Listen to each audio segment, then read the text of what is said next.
हज़रत मूसा अलैहिस्सलाम और 10 अहकाम की कहानी। इब्राहिमी मज़ाहिब ख़ुसूसन यहूदियत, ईसाईयत और इस्लाम की तारीख़ के अहम तरीन वाक़यात में से एक है।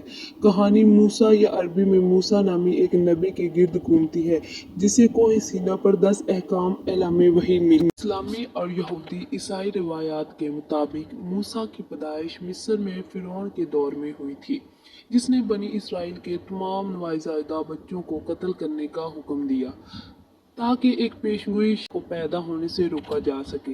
तहम मूसा की वालदा योजिदा ने उसे एक टोकरी में डालकर और दरिया के नीचे भेजकर बचा लिया, जहां उसे फ़िरौन की बीवी ने पाया और इसकी परवरिश की। जैसे जैसे मूसा बड़े हुए, इसने एक इसराइल के तौर पर अपनी असल शनाख्त को महसूस किया और इनकी हालत ज़ार पर हमदर्दी का इजहार किया। एक दिन उसने देखा कि एक मिस्री सिपाही एक इसराइली के साथ बदसलूकी करता है और गुस्से में आकर उसने सिपाही को मार डाला।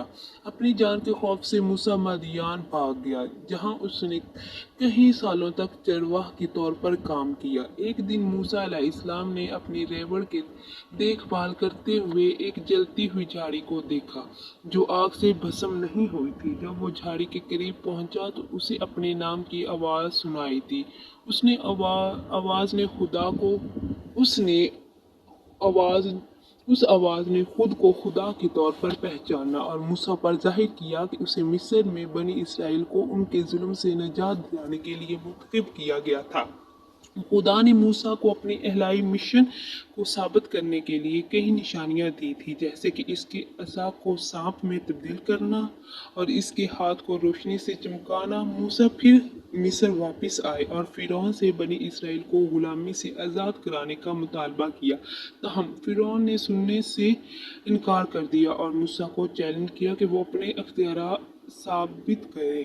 खुदा ने मिस्र पर कई आफतें भेजी, जैसे टिड्डी दल, मेंढक और ओले, लेकिन फ़िरौन अपनी जिद पर कायम रहा। आखिरकार खुदा ने मौत के फरिश्ते को मिस्रियों के तमाम पलटों को मारने के लिए भेजा, लेकिन उसने बनी इसराइल को ये हदायत देकर बचाया कि वो अपने दरवाज़ों को पेड़ के खून से निशान जद कर दें।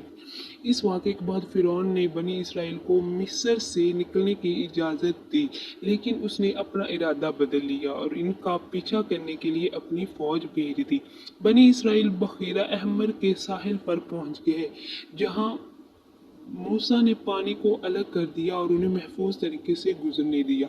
जब मिस्री इसके पीछे गए तो समंदर इन पर बंद हो गया और वो डूब गए। बनी इसराइल के फरार होने के बाद वो 40 साल तक बियाबान में भटकते रहे। इस दौरान खुदा ने कोह सीना पर मूसा पर 10 अहकाम नाजिल किए।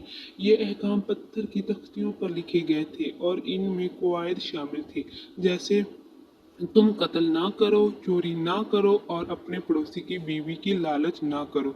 जब मूसा तख्तियां लेकर अपनी कौम के पास वापस आए तो देखा कि वो बुत परस्त हो गए हैं और सोने के बछड़े की पुरस्तिश कर रहे हैं। मूसा ने गुस्से में आकर तख्तियों को तोड़ दिया, लेकिन खुदा ने बनी इसराइल को माफ कर दिया और मूसा को गोलियों का दूसरा सेट दिया।